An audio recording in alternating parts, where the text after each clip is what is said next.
मित्रों नमस्कार। मैं आज आपको अपने वीडियो में हारमोनियम बजाने का आसान तरीका तो सिखाऊंगा ही, साथ ही साथ संगीत का जो बेसिक ज्ञान है उसके बारे में मैं आपको बताऊंगा। सबसे पहले आप देख रहे हैं ये हारमोनियम है मित्रों, यह 3 सप्तक का हारमोनियम है। अब आपके मन में आया होगा कि ये सप्तक क्या होता है संगीत में। मित्रों बड़े सरल शब्दों में मैं आपको बता दूं कि 7 स्वरों के समूह को सप्तक कहते हैं। जैसे आप देखें मेरे सामने हारमोनियम रखा हुआ है, ये स्केल चेंजर हारमोनियम है। सप्तक 7 स्वर कौन कौन से हैं? सा रे गा मा पा धा नी। सा रे गा मा पा धा नी, ये एक सप्तक हुआ। यह 3 सप्तक का हारमोनियम है। फिर यहां से एक दूसरा सप्तक शुरू होगा, सा रे गा मा पा धा नी। इसी तरह अगला तीसरा सप्तक शुरू होगा, सा रे गा मा पा धा और नी। ये 3 सप्तक हुए मित्रों। इन तीनों सप्तकों के नाम हैं। जो आपका पहला सप्तक है सा रे गा मा पा धा नी, इसे कहते हैं मंद्र सप्तक। लिखने में तीनों सप्तकों में कुछ चिन्हों का प्रयोग किया जाता है। जैसे सबसे पहले मैं आपको बता दूं कि मंद्र सप्तक के सभी स्वरों में इस तरह का आप देख रहे हैं, इस तरह का बिंदु लगा होता है, बिंदी लगी होती है मंद्र सप्तक के सभी स्वरों में। इसके बाद आता है अगला सप्तक अपना मध्य सप्तक। मैं हारमोनियम में बताता हूं आपको, सा रे गा मा पा धा नी, ये आपका मध्य सप्तक है। इस सप्तक में कोई बिंदी नहीं लगी होती, कोई भी बिंदु नहीं होता। इसके बाद अगला सप्तक शुरू होता है तार सप्तक। सा रे गा मा पा धा नी, इसके सभी स्वरों में स्वरों के ऊपर बिंदु लगा होता है, बिंदी लगी होती है। इन चिन्हों के माध्यम से आप कौन सा स्वर किस सप्तक का है, आप पुस्तकों में अगर लिखा है या स्वर लिपि कोई लिखी हुई है, जिससे आप पहचान सकते हैं। तो मित्रों ये रही जानकारी सप्तक के मामले में। मैं समझता हूं कि आप समझ चुके होंगे। एक बार मैं पुनः बता दूं कि सा रे गा मा पा धा नी, ये मंद्र सप्तक के स्वर हैं। सा रे गा मा पा धा नी मध्य सप्तक के स्वर हैं, और इस सा से इस नी तक सा रे गा मा पा धा नी तार सप्तक के स्वर हैं। मंद्र सप्तक के सभी स्वरों में नीचे बिंदी लगी होती है। मध्य सप्तक के स्वर में कोई बिंदी नहीं होती। तार सप्तक के प्रत्येक स्वर में ऊपर बिंदी लगी होती है। जैसा कि आप चाहें तो इसे नोट भी कर सकते हैं। ये आप देखें, मंद्र सप्तक के स्वरों में नीचे बिंदी लगी हुई है, फिर मध्य सप्तक में कोई बिंदी नहीं है, तार सप्तक के सभी स्वरों में इस प्रकार ऊपर बिंदी लगी होती है। अब मित्रों इसके बाद सबसे महत्वपूर्ण जानकारी होती है, आपके मन में आता होगा कि इतने सारे इसमें रीड हैं,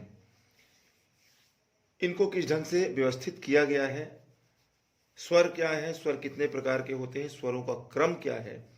खूब ध्यान से सुनिएगा। स्वर मुख्यतः 2 प्रकार के होते हैं, शुद्ध स्वर और विकृत स्वर। स्वरों की शुद्धता मित्रों उसके स्थान पर निर्भर करती है। 7 स्वर शुद्ध होते हैं, सा रे गा मा पा धा नी। मैं आपको मंद्र सप्तक से बताता हूं। शुद्ध स्वर देखिए मैं आपको बताता हूं, सा रे गा मा पा धा नी, ये सारे स्वर शुद्ध स्वर हैं। फिर मध्य सप्तक में शुद्ध स्वरों का स्थान देख लें आप, सा रे गा मा पा धा नी। इसी प्रकार तार सप्तक में भी सा रे गा मा पा धा और नी, ये सारे स्वर शुद्ध हैं। इसके बाद दूसरा प्रकार होता है विकृत स्वर। मित्रों, विकृत स्वर दो प्रकार के होते हैं, कोमल विकृत स्वर और शुद्ध विकृत स्वर। तो आपको सबसे पहले मैं बताऊंगा कोमल विकृत स्वरों के बारे में। मैं यही बात मध्य सप्तक से मैं आपको समझाने की कोशिश करता हूं। यह नियम सभी सप्तकों में एक समान लागू होता है। जैसे आप देखें, सा शुद्ध है, उसके अगली रीड जो है कोमल रे है हमारी।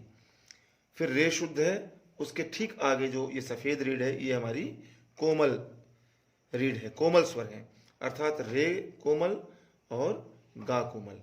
इसके प्रकार सारे गामा पा, पा के ठीक आगे जो सफेद रीड दिख रही है आपको, जिसे कहते हैं कोमल धैवत, कोमल धा। फिर ये शुद्ध धा, उसके बाद कोमल नी और शुद्ध नी। तो मित्रों, ये आपको चार स्वर कोमल स्वर मिल गए। रे के पहले कोमल रे, गा के पहले कोमल गा, धा के पहले कोमल धा और नी के पहले कोमल नी। इनमें मित्रों ये जो आपके विकृत स्वर हैं, इनमें इस तरह का डैश नीचे ये एक आपको छोटी छोटी रेखाएं दिखती होंगी, इस तरह का चिन्ह होता है। इसके बाद अगला आता है तीव्र विकृत स्वर मा। वो केवल एक ही होता है, सारे गामा। माँ के ठीक आगे जो रीड आपको दिख रही है सफेद वाली, यह तीव्र माँ है। तो मित्रों, मैं समझता हूं कि आप बखूबी समझ चुके हैं कि स्वर दो प्रकार के होते हैं, शुद्ध स्वर और विकृत स्वर। यहां से अगर हम मंत्र सप्तक में बताएं, ये नियम स्वरों की शुद्धता, स्वरों का प्रकार, ये तीनों सप्तकों में एक ही समान होता है। आप उदाहरण के लिए देखें, आप मंत्र सप्तक में सा है कोमल रे, शुद्ध रे कोमल गा, शुद्ध गा मा, तीव्र मा, पा, कोमल धा, शुद्ध धा, कोमल नी, शुद्ध नी, सा। यही नियम फिर आगे हो जाएगा, कोमल रे, शुद्ध रे, कोमल गा, शुद्ध गा, मा, तीव्र मा, पा, कोमल धा, शुद्ध धा, कोमल नी, शुद्ध नी। फिर तार सप्तक का सा आ जाएगा। ठीक इसी प्रकार जैसा आपने अभी शुद्ध और विकृत स्वरों को आपने देखा। अब इसके बाद आवश्यक होता है मित्रों, स्वरों को एक क्रम में व्यवस्थित कैसे हम कैसे करें। स्वर ज्ञान के लिए अत्यंत महत्वपूर्ण है इस बात को अच्छी बारीकी से समझना। आप देखें, मैं आपको बता रहा हूं, हालांकि आप हारमोनियम की किसी भी रीड को सा मान सकते हैं। इस वीडियो को आप पूरा देखें, मैं आगे आपको बताऊंगा कि हारमोनियम की किसी भी रीड को सा आप कैसे मान करके कोमल शुद्ध तीव्र स्वरों का निर्धारण कर सकते हैं। फिलहाल अभी आप देखें, स्वरों का क्रम देखें, 12 स्वरों का क्रम आप देखें किस तरह व्यवस्थित होते हैं। मित्रों, ये रीड है आपकी सा, फिर कोमल रे, शुद्ध रे, कोमल गा, शुद्ध गा, मा, उसके आगे तीव्र मा, पा। आपके मन में सवाल आता होगा कि रे भी दो हैं, गा भी दो हैं, मा भी दो हैं, धा भी दो हैं, नी भी दो हैं, लेकिन पा और सा केवल एक एक स्वर क्यों है। मित्रों, सा और पा स्वर अचल स्थायी स्वर होते हैं, स्थायी और अचल स्वर होते हैं, केवल शुद्ध होते हैं। फिर से मैं अपनी बात को दोहराता हूं, ये सा है, इसके ठीक आगे कोमल रे, शुद्ध रे, कोमल गा, शुद्ध गा, मा, तीव्र मा, पा, कोमल धा, शुद्ध धा, कोमल नी, शुद्ध नी, और ये तार सप्तक का सा आ गया। यही नियम पुनः आगे इसी प्रकार शुद्ध कोमल तीव्र स्वरों का क्रम मित्रों तीनों सप्तक में इसी रूप में ये सारे स्वर व्यवस्थित होते हैं। अब इसके बाद एक अच्छा गायक बनने के लिए, एक अच्छा हारमोनियम वादक बनने के लिए सबसे प्रमुख बात होती है मित्रों, स्वर का ज्ञान कैसे हो। स्वर के ज्ञान के लिए सबसे पहले हम सा कैसे लगाएं, कैसे व्यवस्थित तरीके से स्वरों को हम बजाएं और अपनी आवाज मिलाएं, इसके बारे में आप देखें। सा रे गा मा पा धा नी सा, इसे कहते हैं आरोह।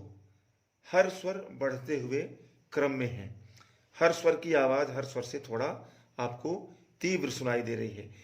अब हम अवरोही क्रम में जब चलते हैं तो कैसे आवाज मिलाते हैं अपने मित्रों, कैसे बजाते हैं?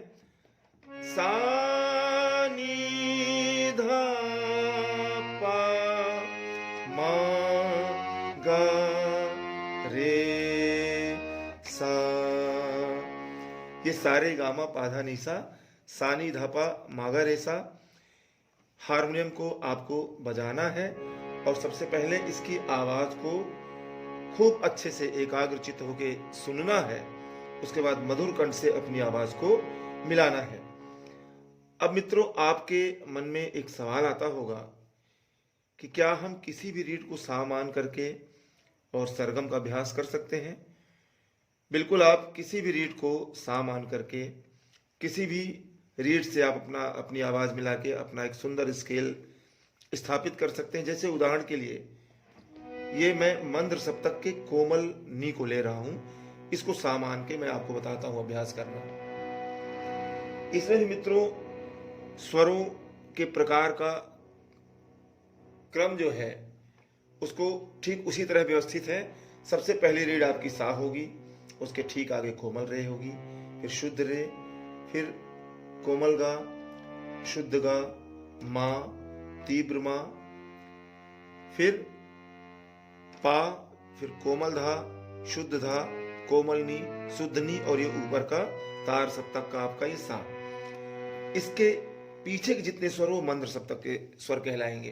अब इसमें भी आप अपनी आवाज मिला के आप सारे गामा पाधा निसा का उच्चारण करेंगे। सारे गामा पाधा निसा सा नी धा पा मा गा रे सा। मित्रों, इसी प्रकार आप हारमोनियम की किसी भी रीड को, किसी भी स्वर को आप अपना सा मान करके और पहले शुद्ध शुद्ध स्वरों का आप आरोह और अवरोह में सारे गामा पाधा निसा बोल करके अभ्यास करेंगे। पुरुषों और महिलाओं की आवाज के लिए अलग अलग स्केल बनाए गए हैं। हालांकि कुछ जो महिला संगीतज्ञ, संगीत की साधिका होती हैं, उनकी आवाज, हर व्यक्ति की, हर कलाकार की आवाज का स्वरूप अलग होता है, आवाज की रेंज अलग होती है। आपकी आवाज जिस स्वर पे बहुत व्यवस्थित ढंग से ऊपर और नीचे अगर चली जाती है, उसके आधार पे आप उस रीड को सा मान करके अभ्यास करें। और जो भी आप गुनगुनाएं तो उसको ध्यान से सुने और उसका चिंतन और मनन करें। इसके आगे सरगम का अभ्यास हम कैसे करेंगे, विभिन्न स्वरों में शुद्ध शुद्ध स्वरों का, मैं अपने अगले वीडियो में मैं आपको अवश्य बताऊंगा।